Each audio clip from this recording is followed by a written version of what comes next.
All right, let's dive right into this explainer. Today, we're tracing the absolutely fascinating evolution of Robert De Niro. We're going to look at how a hungry, hustling street actor transformed into, well, an absolute Hollywood titan. And to do that, we're really going to dig into the specific choices, the collaborations, and the underlying philosophies that built his remarkable career. Now, if you've ever seen actor Tom Hiddleston on The Graham Norton Show, you might remember his spot-on, absolutely perfect mimicry of Al Pacino from the movie Heat. So we're sitting here like a couple of regular fellows. Brother, you are going down. It's so good. But I love starting with this thought because it just perfectly illustrates how deeply De Niro's legendary screen moments, and especially that dynamic he shares with his contemporaries, are totally burned into our pop culture memory. I mean, when younger actors are memorizing pages of your dialogue just out of pure admiration, yeah, you've definitely achieved mythical status. But, it's so easy to look at a Hollywood icon and only see that polished final product, right? The famous scenes, the spot-on impressions. If we really want to understand De Niro the craftsman, we've got to strip all that away. We need to go back to where the real, gritty, authentic work actually started. Which brings us to Section 1, Hustle to Oscar Gold. Long before the fame and the legacy, De Niro was really just a kid from downtown Manhattan. Believe it or not, he and a young Al Pacino actually crossed paths way back in their 20s, introduced by mutual friends while just walking down 14th Street. They were fully immersed in that 1960s Greenwich Village scene. Coffee houses were just exploding with poetry readings and jazz. But listen, the hustle was incredibly real. They were doing up to 16 short performances a week in these tiny basement theaters, literally passing a hat around to the audience after every single show, just so they could afford to eat. It was this grueling, glorious proving ground.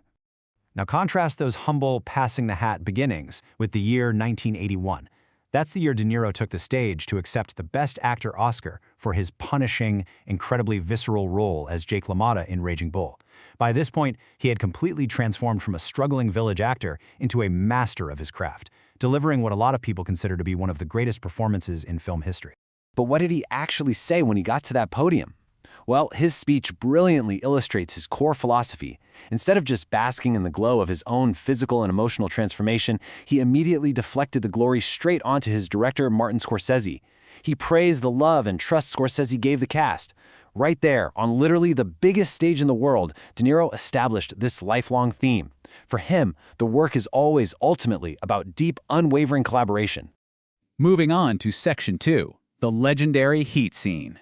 So, for decades, De Niro and Pacino's lives ran on these crazy parallel tracks. We know they met in the 60s, then in the 70s, they actually had a near miss on The Godfather. Pacino got the lead, while De Niro auditioned for roles like Sonny before eventually landing the part of the young Vito Corleone in Part 2. Fast forward to the 80s, and they're having casual street corner conversations about who was going to star in and direct Scarface. It literally wasn't until 1995 that these two absolute titans finally, officially shared the stream in Michael Mann's Heat. And for that monumental diner scene in Heat, the one Hiddleston was so perfectly mimicking earlier, De Niro made a really fascinating, incredibly risky choice. Absolutely no rehearsals. He famously refused to run the scene with Pacino beforehand. They had never acted together before, and De Niro wanted their very first on-screen connection to be entirely raw, entirely fresh, and totally spontaneous. He wanted to capture the real tension of two masters sitting across from each other for the very first time. So, how long did it take to capture cinematic history? Well, only about 5 to 8 takes. Pacino and De Niro sat down and played what's been described as this beautiful game of tennis. The dialogue just flowed, the cameras rolled, and within a handful of takes, they had basically created a masterclass in screen acting. That's exactly what decades of preparation looks like when it finally boils over. Let's pivot a bit. Section 3, Directing a Bronx Tale. Now, there is a super fascinating contrast between who inspired De Niro as an actor and who he actually wanted to cast when directing. Growing up, he idolized these cinematic legends, right? Guys like Marlon Brando, James Dean, Montgomery Clift. And yet, when he stepped behind the camera for his 1993 directorial debut, he didn't want polished Hollywood actors for his film. No way.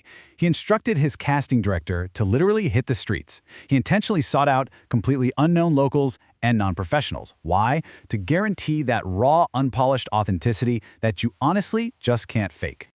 His whole directorial mindset was fiercely dedicated to absolute truth. He connected so deeply with the material because he was drawing on his own real-life father-son dynamics to shape the emotional core of the film. And because of that intense personal connection, he refused to cast recognized actors who might accidentally take the audience out of the reality of the Bronx. In fact, he saved the only real known actor spot for a quick, absolutely perfect cameo by his buddy Joe Pesci. Which brings us to Section 4, a lifetime of collaboration. Getting a masterpiece like The Irishman definitely wasn't some overnight Hollywood magic trick. It was a slow, incredibly methodical process. It actually started years in advance with this quiet hotel pitch in LA alongside Scorsese and Pacino. Then it required immense patience, waiting years for Scorsese to finish other 3D projects just to be available. After that came securing backing from Netflix, mostly so they wouldn't have to endlessly haggle over the budget and the crazy technical costs. And finally, before committing fully, De Niro orchestrated a massive cast table read. You see, De Niro is a massive champion of this one highly specific technique, the table read. But for him, it isn't just a performance, it's a real test.